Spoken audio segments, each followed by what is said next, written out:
Ashama harka fuuni jirraa jirtu hordoftoota YouTube channel Layman jalatti argamtan akkami nagaa jirtu nagaa galata rabbii fayyaa rabbii jiraatu haratana video ajaa'iba yookaan teessummaa ajaa'ibaa qabadhee isin dhufee jira teessummaan seetu maal jetti maal gaafii maal gumaachiti waliin dhaggeeffadha teessummaan tunu eenyu yookaan jettan ta'e isin dhageessaa ni dhaggeeffatanii gamanumaan turtii gaarii isin YouTube channel kiyammoo subscribe gochuun daawwatina yaada keessatti nu barreessaa maatii keenya nu barreessaa isin yookaan bidichi isin tolu ta'e hiriyoota kiyya akkanumatti isin qopheessaa warri mootii keessummaa YouTube kiyya ta'uu barbaadan toora messenger kiyyaatiin na dubbisaa ji'a tokko immoo Facebookiin kiyya waan uggurameef Facebook irraa badee jira annagaa qaba garuu Facebook kiyya waan uggurameef seenuu dandeenya akkaawunti bira siin banannaan na didee akkasitti dhiisee taa'u jira isinin jechuu barbaade asiin na argattu hanga saniif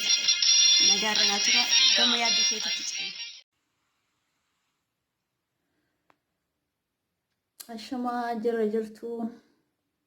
ilmaan Oromoo kabajamtootaa fi jaalatamtoota hordoftoota YouTube channel Layman Sinyiwaqo arra keessummaa Layman ta'ee dhufeen jira Layman gaaffiilee naa dhiyeesteerti meeshaallah gaaffiileen isiitillee baay'ee ulfaatti yoo rabbi nu laaffisaniin deebisaa fi akkasii YouTube subscribe godhaa fi wal guddisuun haa nutti baratu tokkoffaratti ibsitu maqaan kee eenyu eessatti dhalattee guddattee jetti ani kaniin dhaladhee guddadhee godina Harargee lixaa aanaa Daaroo Labuu tan dhaladhee chumattiin guddadhee jechuudha achumattiin dhaladhee achumattiin guddadhee egaa haalli iddoo guddina hiyyaa akkasii lammaffaa ibsituun umriin kee meeqaa by the way mindaa fi umrii naman gaafatan jee ture gaaf tokko Jaafar Aliiti umriin kiyya ani bara 88 dhumarraan dhaladhe 89 dhumarra yeroo jiru amma gara waggaa 24 geetiin jira umriin kiyya waggaa 24 ga'ee jechuudha alhamdulillah waggaa 24 geetiin jira so namni kaan sanii gaditti illee na madaaluu danda'a sanii olitti illee na madaaluu danda'a amma umriin kiyya osoo irraan hirrifne 24 natti fakkaata yaa garuu umrii naman gaafatanii beektaa nama malee irra nama biraan gaafatiin okay sadaffaa ibsitu barumsa hangam barattee jettee so ani barumsa kolleejjiirra galeera yoo kolleejjii galeetiin jira akkasii garuu yuunivarsiitii galuu jira barnoota adda addaa bakka barnoonni guddaan gaasanii olitti hafe yoo hangas baradheera afraffaa abbaa manaa yookiin hiriyaa dhiira qabdaa yaa abbaa manaa niin qaba abbaa manaa niin qabaan abbaa manaa niin qabaa galanni rabbiif haa ta'u lammaffaa ilma namaa irraa amala akkam jibbita ilma namaa irraa soban jibbaa soba baay'een jibba sobaa fi olaantummaa walirratti oofuu jechuudha akka walirra jabaati wal miidhuu barbaadu soba anaatu namarra jira jaanii akka namni nama ol ta'etti if laalu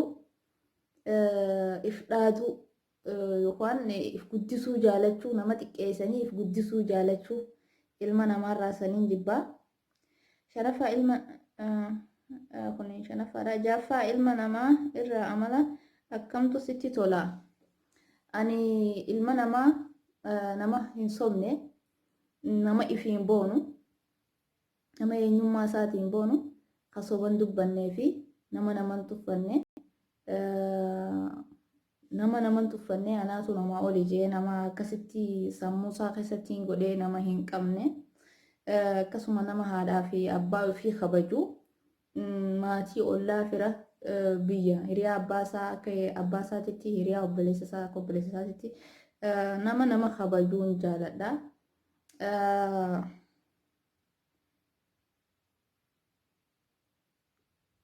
Torbaffaanii ibsitu mee footoo ta'e hoggo tokko naa ergi akkam jechuu maal jechuu jeetaayye ibsitu mee footoo ta'e hogguu xiqqoo naa ergi hogguu xiqqoo naa ergi sanboota birraa heexamoo akkam goota sanboota birraa heexaa hoggoo xiqqoo si erge sanboota birraa heexaa jechuudha. Egaa hogguu xiqqoodha jettee hogguu xiqqoo naa ergi. Sanboota akka godhuu deemtu naa himteetiin gaa si ergaa siifin ergaa. 8ffaa ibsitu ati fiilmii ilaaluu jaalattaa? Ani fiilmii ilaaluun jaaladha. Fiilmii ilaaluu hin baay'isu malee kaniin ilaaluu fiilmii hindiiti. So fiilmii hindiitti ilaalaa warra wal lolu fa'aa warra fiilmii waraanaatti ilaala baay'inaan waraana warra wal lolu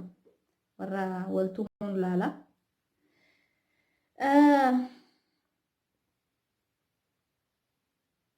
8ffaa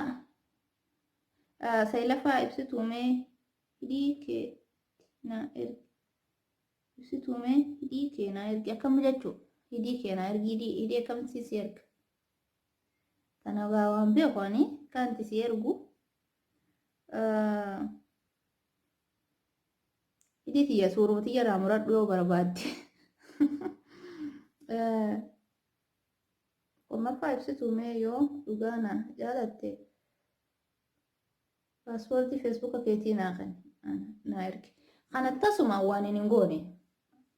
abbaa kiyyaas ta'e abbaa mana kiyyaatis ta'e paaspoortii kiyya namaan kennuun ka paaspoortii jee na jaalatu